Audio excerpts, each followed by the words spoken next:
इस वीडियो को लाइक कीजिए, अपने दोस्तों के साथ शेयर कीजिए और अगर अभी तक आपने हमारे चैनल को सब्सक्राइब नहीं किया तो इसे सब्सक्राइब कर लीजिए और साथ ही मौजूद बेल आइकन को दबा लीजिए ताकि आपको तमाम नई स्टोरीज मिलती रहे।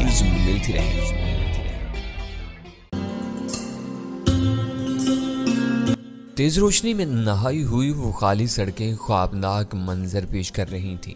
मार्केट रोड शालीमार मरकज के सामने सर्राहे की सूरत में आगा खान रोड पर खत्म हो गई।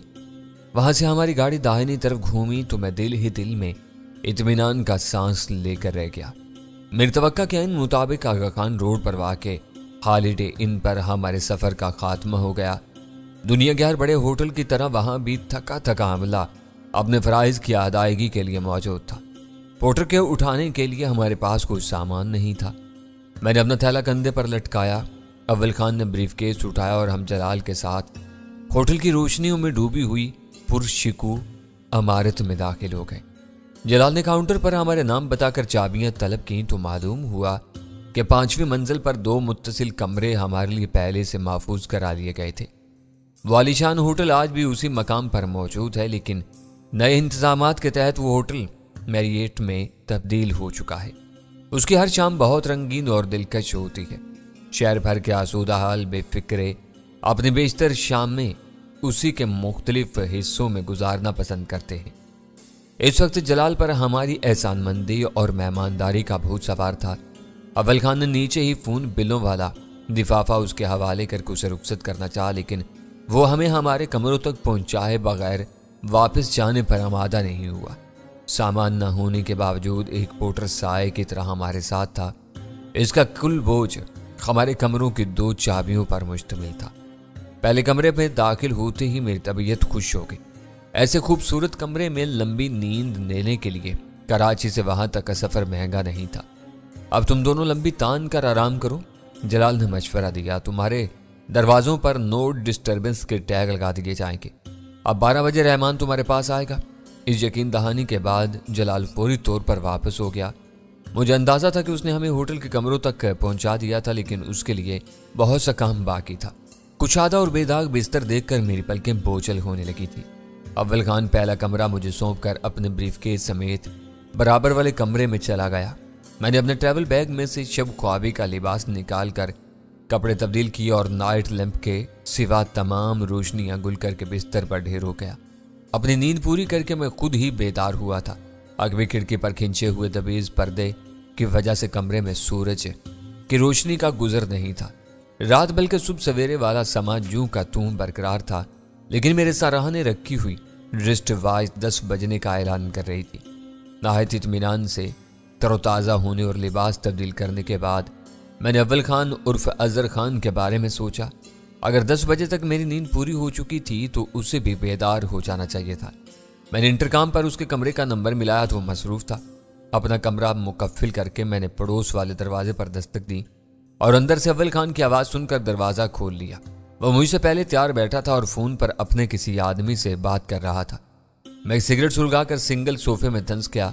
शायद मेरी वजह से उसने जल्द ही गुफ्तगू ख़त्म कर दी और मेरी तरफ मुतवज्जा होकर बोला, रात को मेरे आदमियों ने इन तीनों में से एक को पकड़ लिया था और उसको बुरी तरह मारा है।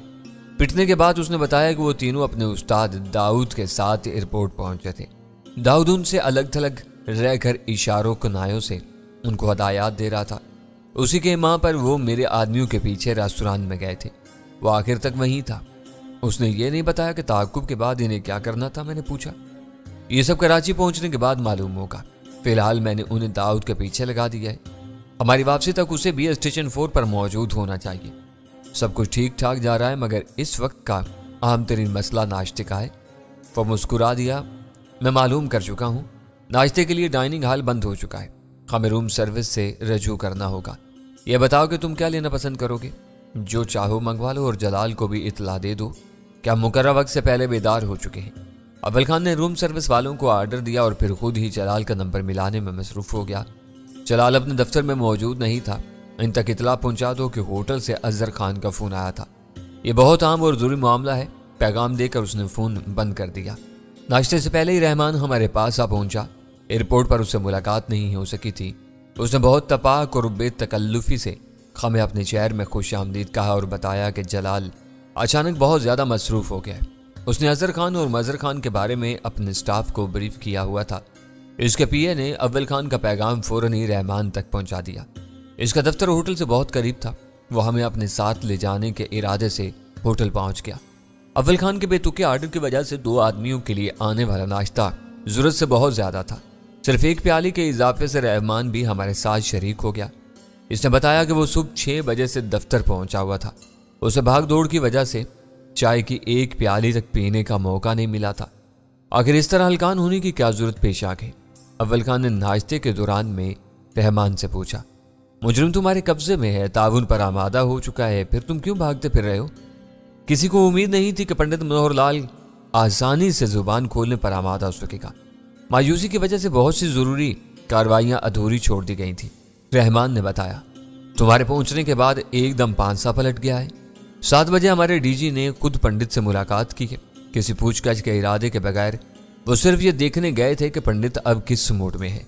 मैंने तो सुना था कि तुम्हारे डीजी को इसके एतराफात सुनने की फिक्र है। मैंने कहा वो बात पुरानी हो गई।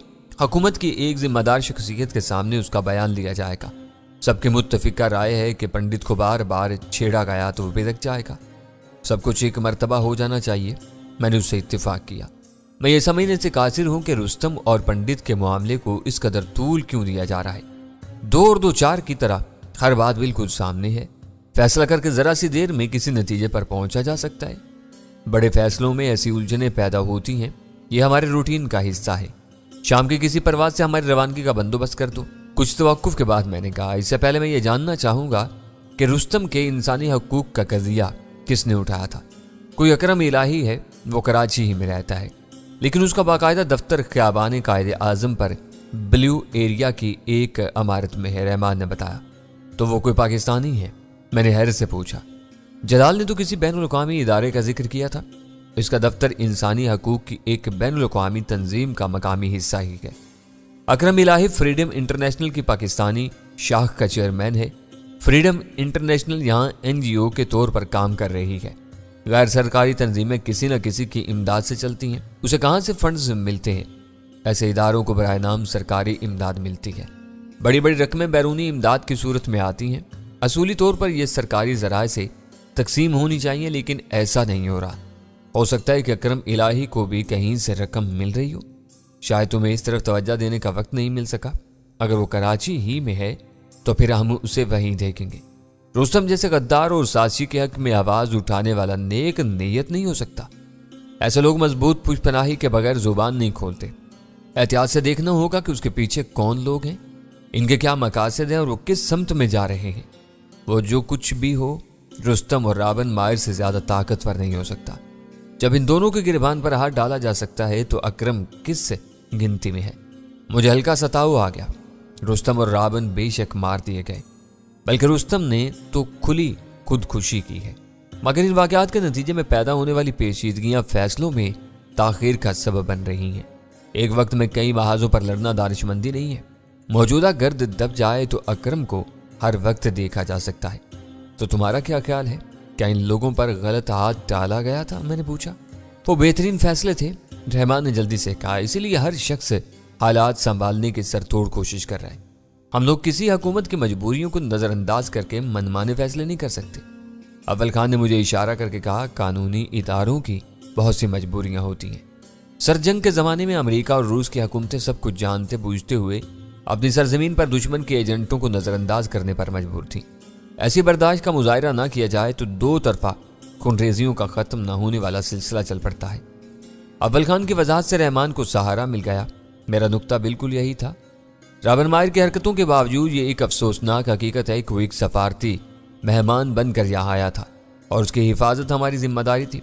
इसके जराइम और बेअतदालियों की निशानदेही करने के साथ साथ हमें उसके अंजाम पर भी रस्मी तौर पर इजहार अफसोस करना पड़ेगा। कानून से मुआवरा खूनरेजी पर मजम्मत का इजहार बैनुल-अक़वामी अखलाकियात का हिस्सा है। राबन के खिलाफ तुम्हारे मुहैया किए हुए सबूत जितने ज्यादा मजबूत होंगे, ताज़ियती बयान इस कदर हल्का और नर्म होता चला जाएगा। मैंने जवाब दिया। हम इन्हीं कोशिशों में लगे हुए हैं। सबकी भाग दौड़ इन मरबूत कोशिशों का एक हिस्सा है। रहमान ने कहा, हम अपनी जिम्मेदारी कम से कम रखनी चाहते हैं। मैं तुम्हें क्यूबा के फिडेल कास्त्रो की मिसाल देता हूँ। अव्वल खान ने कहा, वो शायद रोए ज़मीन पर अमेरिकियों का सबसे ज़्यादा नापसंदीदा शख्स है। CIA उस पर मुतअद्दिद कातलाना हमले करवा चुकी है जो सबके सब नाकाम रहे। अगर वो आज किसी दहशतगर्दी का निशाना बन जाता है तो मेरी बात लिख लो कि गैर सरकारी तौर पर अमेरिका में जश्न मनाया जाएगा, मगर अमेरिकी सदर उसके लिए ताज़ियती बयान जारी करेगा जिसमें दहशतगर्दी की मजम्मत पर जोर होगा। अव्वल खान मेरी उलझन को समझ रहा था। इसी के साथ उसे ये फिक्र भी थी कि मैं कहीं रहमान से उलझ ना पड़ूं। ऐसी किसी सूरत को टालने के लिए उसने नहायत भोंडे अंदाज में क्यूबा के सदर का जिक्र छेड़ा था, जो मैंने खामोशी से सुन लिया। इस पर मेरा कोई तबसरा ला हासिल था। इस हल्की सी तकरार के बाद हमने खामोशी से नाश्ता खत्म कर लिया। अब दफ्तर चलते हैं। नाश्ता करके रहमान ने अपनी जगह छोड़ दी। दफ्तर में हमारा क्या काम है? मैंने पूरी संजीदगी से सवाल किया। काम है भी और नहीं भी, रहमान मुस्कुराया। तुम हमारे मेहमान बनकर इस्लामाबाद आ ही गए हो तो हमारे DG तुमसे मिलना चाहते हैं। जलाल ने हमें 12 बजे तक सोने की आज़ादी दी थी। इसका मतलब है कि मुतवक्का मुलाकात 1 बजे के लगभग ही हो सकेगी। मैंने मुस्तफसराना लहजे में कहा, शायद इतना वक्त हो जाएगा। रहमान ने मेरी तायद की। गपशप में ये वक्त आराम से गुजर जाएगा।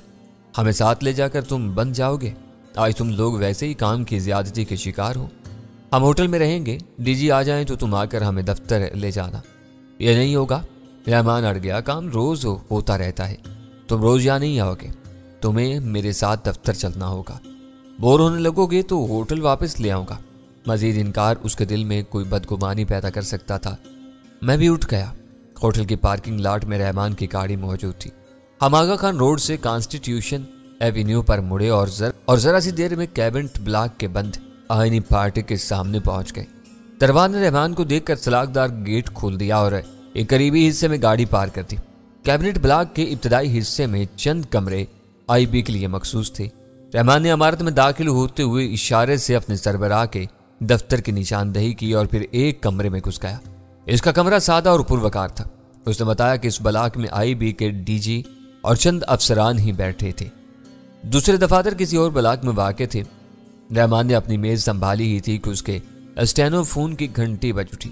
उसने अपने मातहत से कुछ पैगामात सुने, चंद नंबर मिलाने की हदायत की और फिर अपनी मेज पर रखा हुआ कंप्यूटर ऑन कर दिया।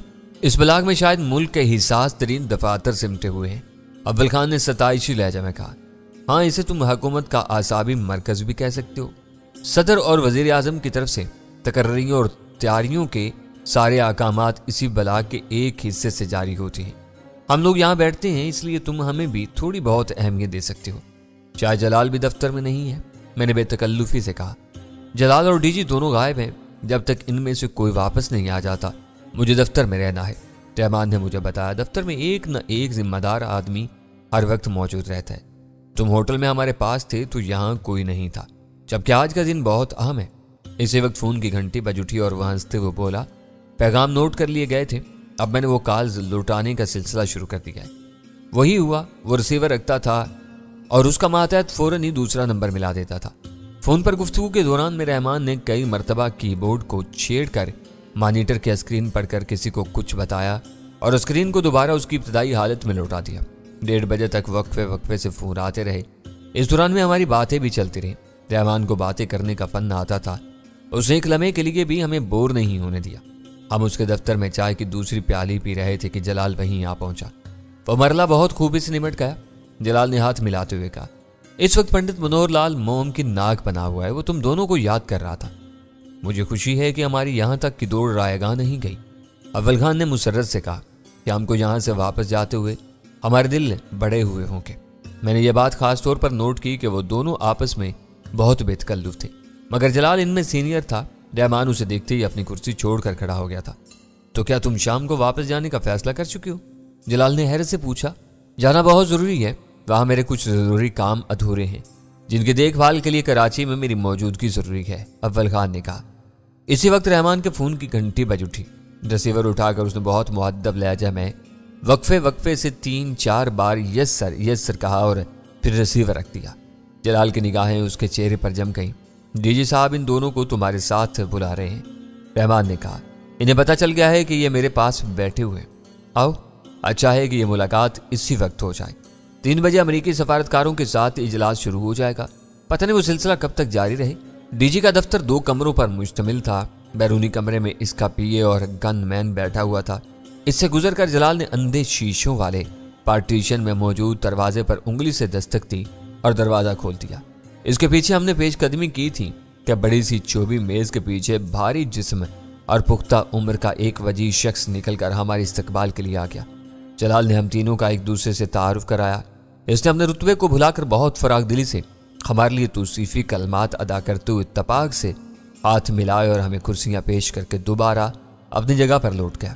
उसकी कुर्सी के पीछे दीवार पर कायदे आजम की बड़ी तस्वीर आवेजा थी। मैंने कई मीटिंग्स में तुम दोनों का जिक्र सुना है। हमें फख्र है कि पाकिस्तान में आज भी ऐसे बेलौस और फरशराज शहरी मौजूद हैं जो मुल्क के लिए किसी भी हद तक जा सकते हैं। जलाल ने मुझे जो ब्रीफिंग दी है वो हैरान कर देने वाली है, मगर रिकॉर्ड में तुम्हारा कोई जिक्र नहीं है। उसने कहा, मैं इस इज्जत अफजाई के लिए आपका ममनून हूँ।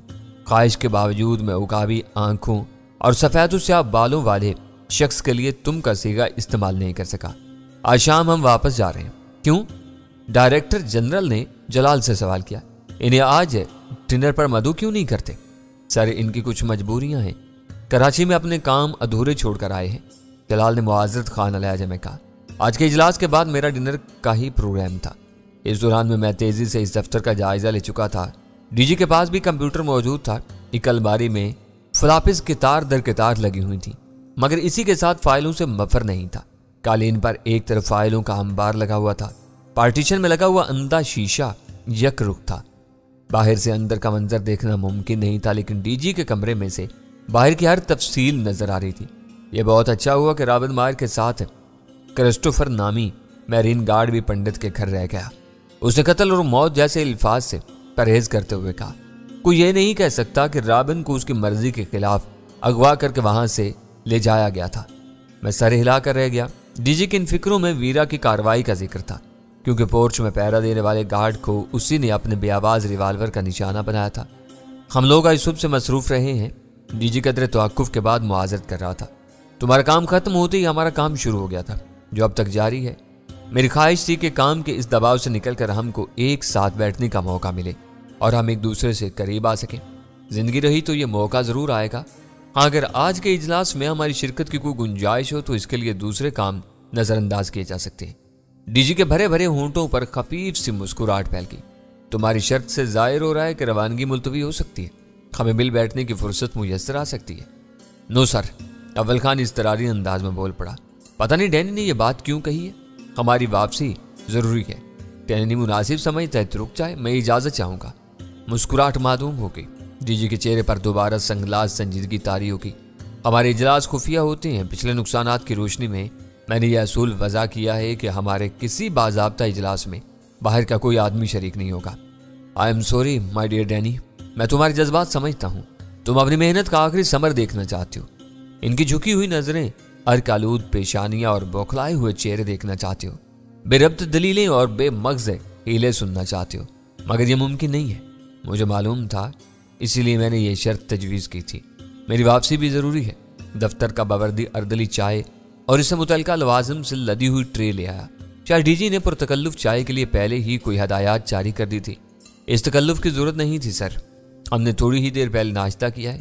अव्वल खान ने सिर चश्मी का मुजाहरा करते हुए कहा। हालांकि हमें नाश्ता किए काफ़ी देर हो चुकी थी। यह लंच का वक्त है। वह वाल कलाक पर नज़र दौड़ाकर बोला, मगर मजबूरी है कि हमारे पास वक्त कम है। 3 बजे मुझे दफ्तर खारजा पहुंचना है। इजलास की अहमियत का अंदाज़ा तुम इस बात से लगा सकते हो कि इनकी टीम की सरबराही कायम मकाम सफ़ीर कर रहा होगा। इजलास की मेज़बानी दफ्तर खारजा के एडिशनल सेक्रेटरी करेंगे। मुझे पहली बार सही अंदाज़ा हो रहा है कि ऐसे वाक़यात के नतीजे में मुतअल्लिका महकमों पर कितना कड़ा वक्त आ जाता है। एक आदमी की मौत न जाने कितने अफराद के आसाब हिला कर रख देती है।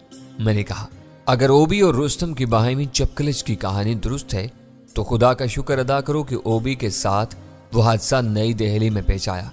वाक़या बिल्कुल इसी तरह यहाँ रूनुमा हो जाता तो न जाने क्या कुछ हो सकता था।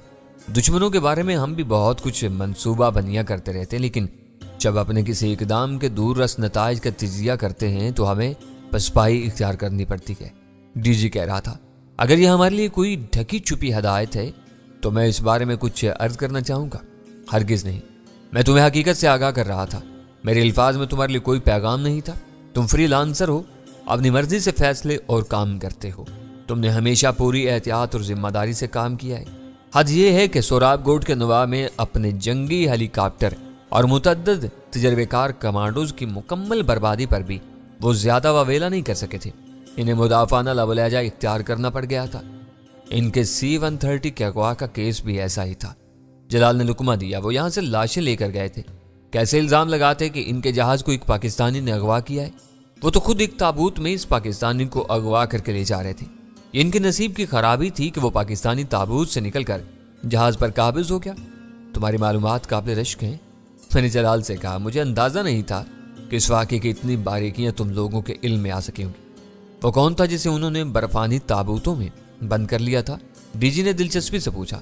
میرا دست راز سلطان شاہ تھا، میں نے کہا۔ وہ مجھ پر ہاتھ نہیں ڈال سکے، میں بیرون ملک تھا۔ انہوں نے سلطان شاہ کو گھر سے اٹھا لیا۔ میرے دل میں تم لوگوں کی بہت زیادہ قدر و منزلت ہے، اس نے خلوص سے کہا۔ تمہاری ذات سے بہت سے واقعات منسوب ہیں، مگر ان میں اہم ترین قصہ گیپ کے اصل کاغذات امریکہ سے نکال کر یہاں پہنچانے کا تھا۔ وہ امریکہ کے صدر اور مجرموں کے درمیان ایک تحریری معاہدہ تھا جس میں بیخ خونی کے لیے پاکستان، ایران اور افغانستان کے نام لکھے ہوئے تھے۔ ان کاغذوں نے ہمیشہ کے لیے امریکی عزائم بے نقاب کر دیے ہیں۔